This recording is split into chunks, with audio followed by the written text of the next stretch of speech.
సిగ్గు గోసంగిల శ్మశాన వాటిక కబ్జా చేయడమా?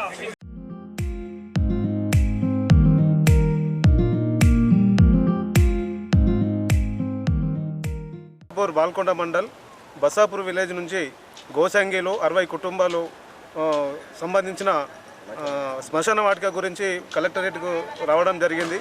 మాకు శ్మశాన వాటిక 50 సంవత్సరాల నుంచి ఉన్న శ్మశాన వాటికని పక్కన ఉన్న మున్నూరు కాపుకు సంబంధించిన తోట గణేష్, తోట పెంటన్ అని వ్యక్తులు అక్రమంగా అట్టి భూమిని అట్టి శ్మశాన వాటికని జేసీబీలతో చదును చేసి అక్కడ పంట పండియడం జరిగింది. ఎంత చెప్పినా తను పట్టించుకోకుండా మాకు అన్యాయం చేస్తూ అట్టి భూమిని కబ్జా చేయడం జరిగింది. కాబట్టి మేము ఇప్పటిదాకా 2 సంవత్సరాల నుంచి ఎంఆర్ఓ గారికి, జాయింట్ కలెక్టర్ గారికి ఫిర్యాదు చేసిన ఎటువంటి స్పందన లేదు.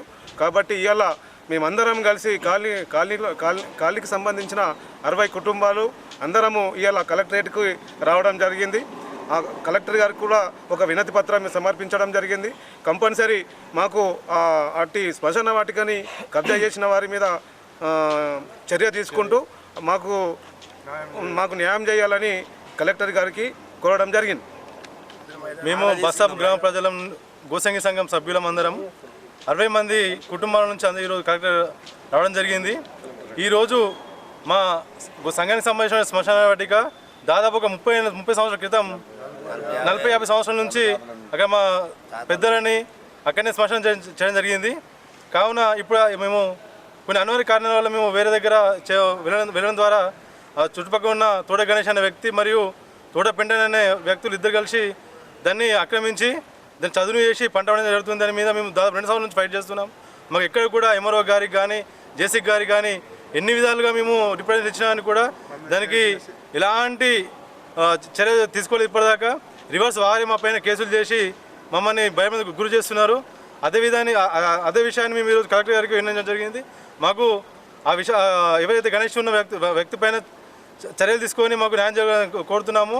నేను 60 సంఘాలకు వచ్చి ఈరోజు మన కలెక్టర్ గారికి మేము రిప్రజెంట్ జరిగింది. నా పేరు రంజిత్, బేడపుల జంగాల నిజామాబాద్ జిల్లా అధ్యక్షుని. బస్సాపూర్ గ్రామంలో బాల్కొండ మండలం నిజామాబాద్ జిల్లాలో గోసంగిలు ఎవరైతే 60 కుటుంబాలుగా దాదాపు నివసిస్తున్నారో అక్కడ ఉన్నటువంటి 20 గుంటల శ్మశాన వాటిక సర్వే నంబర్ 612 ఆ యొక్క ప్లేస్ని పక్కనే ఉన్నటువంటి వ్యవసాయ భూమిదారుడైనటువంటి తోట గణేష్ అనేటటువంటి వ్యక్తి మా యొక్క గోసంగిల శ్మశాన వాటికను అక్రమంగా కబ్జా చేసి అడిగినందుకు మా వాళ్ళపైనే అక్కడ అక్రమంగా కేసులు బనాయించి కోర్టు వరకు తీసుకెళ్ళి పెనాల్టీలు కట్టాల్సినటువంటి పరిస్థితిని తీసుకొచ్చిండు. ఏదైతే అగ్రవర్ణాల ఆధిపత్యం అనేది మనకు ఈ రోజుల్లో కూడా స్వాతంత్రం వచ్చి దాదాపు 80 సంవత్సరాలు గడుస్తున్నా కూడా ఈ రోజుకి కూడా దళితుల యొక్క భూములు అక్రమంగా దోచుకోవడం, దౌర్జన్యంగా వాళ్ళపైన అడిగిన వాళ్ళపైన కేసులు పెట్టడం, ఆఖరికి శ్మశాన వాటికను కూడా వదలకుండా వాళ్ళు ఏదైతే కబ్జా చేసిండ్రో ఇది వాళ్ళ యొక్క చెండాలపైనటువంటి వాళ్ళ యొక్క గుణానికి ఇది ఒక నిదర్శనము. ఇది ఇంతవరకు కూడా దళితుల సంఘాలు కావచ్చు, బేడబుల జంగాల సంఘాలు కావచ్చు ఎవరు కూడా సహించాల్సినటువంటి విషయాలు కాదు. దీనిపైన ప్రభుత్వాలు ఖచ్చితంగా చొరవ చూపించి యాక్షన్ తీసుకొని మా యొక్క శ్మశాన వాటికను మాకు తిరిగి ఇప్పించాలి అని చెప్పి డిమాండ్ చేస్తూ కలెక్టర్ గారికి ఈరోజు ఒక వినతి పత్రం ఇవ్వడం అనేది జరిగింది.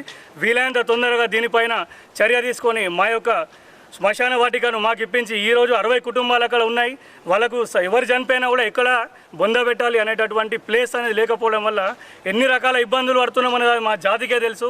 కాబట్టి కలెక్టర్ గారికి ఈరోజు లెటర్ ఇవ్వడం అనేది జరిగింది. అతను కూడా వీలైనంత తొందరగా దానిపైన చర్య తీసుకొని మా జాగా మాకు ఇప్పించినంత వరకు సంతోషం. లేని పక్షంలో ఖచ్చితంగా దీనిపైన తదుపరి కార్యాచరణ మేము చేస్తాము. ఖచ్చితంగా దీనిపైన వీలైనంత మట్టుకు పోరాటం చేయడానికి బేడగూడ జంగం సంఘం మొత్తం కూడా సిద్ధంగా ఉందని చెప్పి తెలియజేసుకుంటున్నాం. జై భీమ్.